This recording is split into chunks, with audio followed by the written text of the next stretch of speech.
रक्षाबंधन का त्यौहार देश में पूरे देश में मनाया जाता है, लेकिन विभिन्न जगहों में विभिन्न प्रकार से मनाने की परंपरा है। सभी परंपराओं में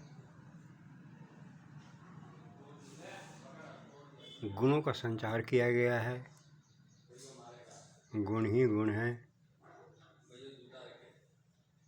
रक्षाबंधन की परंपरा का मूल उद्देश्य एक है कि हम एक दूसरे की रक्षा अपनी भावनाओं से, अपने विचारों से, अपने व्यवहारों से करेंगे। यदि बन सकेगा तो आर्थिक मदद भी दे सकेंगे। इन्हीं सब बातों को ध्यान में रखकर रक्षाबंधन का त्यौहार बनाया गया है। कई जगह देखा जाता है कि पिता अपनी बेटी के आज के दिन पैर को छूते हैं, पैर को छूकर प्रणाम करते हैं। आखिर इसका तात्पर्य क्या है? इसका आध्यात्मिक दृष्टिकोण क्या है? इस पर गहराई से विचार करना पड़ेगा। इसका तात्पर्य है कि हे बेटी, तू मेरी लाज है, तू मेरी इज्जत है, तू मेरी इज्जत की रक्षा करना। बेटी पिता की इज्जत की रक्षा कैसे करेगी? तो स्पष्ट भाव झलकता है कि बेटी संयम से रहेगी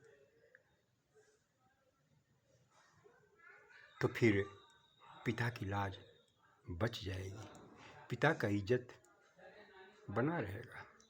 यदि बेटी संयम को नहीं बरतती है, संस्कार और संस्कृति को नहीं समझती है, उसके अनुसार नहीं चलती है, नहीं चलना चाहती है, तो फिर पिता का लाज नहीं बच सकता। पिता की लाज को बचाने के लिए बेटी को बड़ा संयमित जीवन जीना पड़ता है, जो कि हमारे धर्मशास्त्रों में बताया गया है कि बेटियों को किस तरह से चलना चाहिए, खाना चाहिए, बोलना चाहिए, रहना चाहिए। क्योंकि बेटियां भीतर से तो मजबूत होती है, लेकिन बाह्य रूप से वह कोमल और कमज़ोर होती है। उस कोमलता और कमज़ोरी का लाभ दुष्ट जन उठा लिया करते हैं, जिसका नतीजा होता है कि बेटियां राक्षसों के चंगुल में फंस जाती है और जीवन बर्बाद हो जाता है। पिता की प्रतिष्ठा समाप्त हो जाती है। पिता कहीं कभी मुंह दिखाने के लायक नहीं रह जाता है। अतः इन्हीं भावनाओं को ध्यान में रखकर रक्षाबंधन के दिन पिता अपनी बेटी के पैर को छूते हैं। ओम।